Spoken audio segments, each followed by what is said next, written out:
पिछले टर्म पर हम लोगों ने डिस्कस किए थे सेट ऑपरेशन एंड उससे रिलेटेड लॉजिक्स पर बेस्ड हम लोगों ने काफी सारे क्वेश्चंस भी डिस्कस किए थे।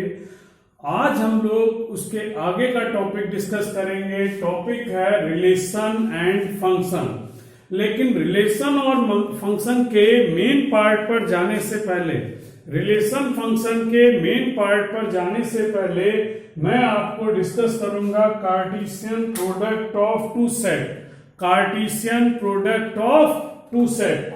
तो टू सेट्स के कार्टेशियन प्रोडक्ट की अगर हम बात करते हैं तो यहां पर है, अगर आपको दो सेट दिया जाए उसका हम कार्टेशियन प्रोडक्ट कैसे निकालेंगे, क्यों निकालेंगे, आपको मैं बताऊं। यहां पर है दो चीजें अगर रिलेट करनी है तो उसे हम क्या कहेंगे, कार्टेशियन प्रोडक्ट। जैसे आपके फादर की फैमिली, जिसे आप अपने ग्रैंडफादर की फैमिली, और आपके मदर की साइड की जो फैमिली जो है, जिधर नाना नानी ये सारे आएंगे, तो आप ऐसे देखो दो सेट हैं, दो अलग अलग फैमिली हैं, उनको आपस में कोरिलेट करना है। तो आप देखो क्या बोलते हैं, ग्रैंडफादर, ठीक, दूसरी तरफ maternal grandfather, grandmother, maternal grandmother, इधर आपके फादर हैं, उधर आपकी मदर हैं, ठीक। तो इस तरह से क्या है, पेयरिंग हुई, पेयरिंग से क्या बना, रिलेशन बना है, ठीक। तो यहां पर पहले आज हम लोग ये देखेंगे what is the Cartesian product. तो कार्टेशियन प्रोडक्ट में सबसे पहले हम लोग यहां पर डिस्कस करते हैं ऑर्डर्ड पेयर। क्या डिस्कस करते हैं, ऑर्डर्ड पेयर की जब हम बात करते हैं तो अगर आपने लिखा एक सेट A, B है, आपने एक एलिमेंट कंसीडर किया A, B है, तो A, B क्या है, ऑर्डर्ड पेयर है।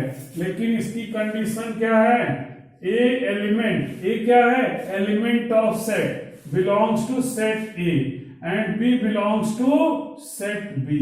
अगर आपको कोई ऑर्डर्ड पेयर दिया गया है तो पहला एलिमेंट पहले सेट को बिलोंग करेगा, दूसरा एलिमेंट दूसरे सेट को बिलोंग करेगा। This is known as ordered pair, ठीक। अब इसमें अगर हम बात करते हैं product of Cartesian product of sets की, तो आप यहां पर देख लो कार्टेशियन प्रोडक्ट ऑफ सेट। मैं आपको समझाने से पहले एक एग्जांपल ले लूं। अगर एक सेट है 1 2 3, एक दूसरा सेट B है, क्या आएगा, A, B है, या X, Y ले लें, X, Y है, तो A Cartesian product B, A का B से। आपको याद होगा बचपन में आप जैसे अलजेब्रा में मल्टीप्लाई करते थे, पहले एक को लिया, दूसरे ब्रैकेट के सबसे मल्टीप्लाई कर दिया, तो A का X के साथ 1X, यहां मल्टीप्लाई नहीं करते, कॉम्बिनेशन लिखते हैं, 1X 1Y, 1X 1Y, फिर 2X 2Y, फिर 3X 3Y। तो इससे हम क्या कहेंगे, this is called Cartesian product. तो अगर आप दो सेट लेते हो, एक सेट A है 1 2 3, दूसरा सेट B है XY, अगर हम कार्टेशियन प्रोडक्ट की बात करें तो पहला एलिमेंट पहले सेट को बिलोंग करेगा, दूसरा एलिमेंट दूसरे सेट को बिलोंग करता है, ठीक। तो अगर इसकी मैथमेटिकल डेफिनेशन लिखी जाए A क्रॉस B की, क्या लिखेंगे, X, Y such that X belongs to set A and Y belongs to set B। पहला एलिमेंट पहले सेट को बिलोंग करेगा, दूसरा एलिमेंट दूसरे सेट को बिलोंग करेगा। समझ आई बात, गुड। अब इसी में मैं एक और बात करूं आपसे कि मैंने सेट A लिया, सेट B लिया। जब हमें A क्रॉस B करना था तो पहले सेट का एलिमेंट लिया, दोनों के साथ 1X 1Y, 2X 2Y, 3X 3Y कर लिया।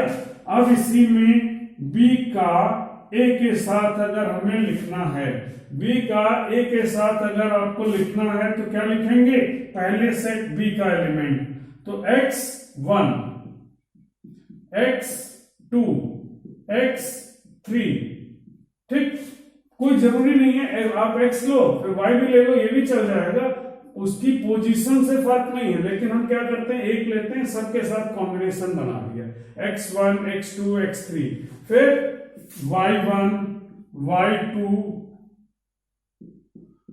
y3, ये चीज आएगी। तो ये क्या है, b क्रॉस a है। अब आप यहां पर देखो क्या 1x और x1 सेम है, नहीं भाई, 1 सेट a को बिलोंग कर रहा है और x सेट b को बिलोंग कर रहा है। यही वजह है कि a cross b does not equal to b cross a cross b cross a के इक्वल नहीं होता है।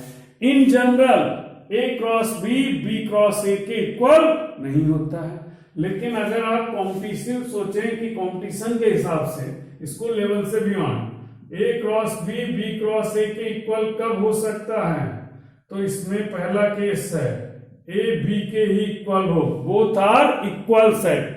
अगर दोनों इक्वल सेट होंगे तो उस कंडीशन में क्या आएगा, a cross b cross a के इक्वल होगा। आइदर a फाई या तो a नल सेट हो और b नल सेट हो, और a and b both are null set, दोनों ही नल सेट हो तो हो सकता, या तो दोनों इक्वल हो या फिर उनमें से कोई एक नल सेट हो, तो यहां सफाई आ जाएगा, या दोनों ही नल सेट हो तो उस कंडीशन में a cross b cross a के इक्वल होगा। तो सबसे पहले अगर हमें दो सेट का प्रोडक्ट लिखना है तो हम क्या लिखते हैं, x, y, जैसे एक x एक्सिस पर है एक y एक्सिस पर है, इसीलिए हम इसको ऑर्डर्ड पेयर बोलते हैं। हम इस चीज को क्या कहते हैं, this is known as ordered pair. अब यहां पर सेट A है 1 2 3, सेट B है x, y, a cross b क्या होगा, 1x 1y 2x 2y, आपने कर लिया। इस तरह से आप ऑब्टेन कर सकते हो। In general a cross b cross a के इक्वल नहीं होगा, और ये तब इक्वल हो सकते हैं either a equal to b और any one of the set is null set, कोई एक नल सेट हो जाए। समझ आएगा। अब इसी में मैं आपको कार्डिनल नंबर के अकॉर्डिंग भी एक्सप्लेन कर देता हूं। इफ नंबर ऑफ एलिमेंट, यहां पर आप पॉइंट देखना, if number of element in set A is m, अगर सेट ए में नंबर ऑफ एलिमेंट m है, number of element in set b is m, then number of element in a cross b m into n होंगे। तो ये है क्या, number of element in a cross b equal to m into n।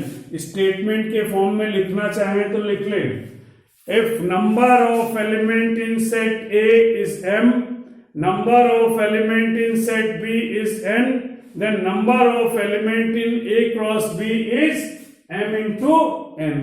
तो a cross b में जो total number of element होंगे वो m इंटू n के इक्वल होंगे। समझ आई बात, वो m इंटू n के इक्वल होंगे, कोई डाउट नहीं। अब आप यहां पर देख सकते हो number of element set A में कितने हैं, 3, number of element in set B 2, तो number of element A cross B आप भाई गिन लो खुद से, मैं तो फॉर्मूला लगाऊंगा 3 इंटू 2 6, आप यहां काउंट कर लो 1 2 3 4 5 6। तो ये चीज यहां पर रहेगी, कोई दिक्कत नहीं। पहला एलिमेंट पहले सेट को, दूसरा एलिमेंट दूसरे सेट को, इस तरह से हम इसे लिख सकते हैं।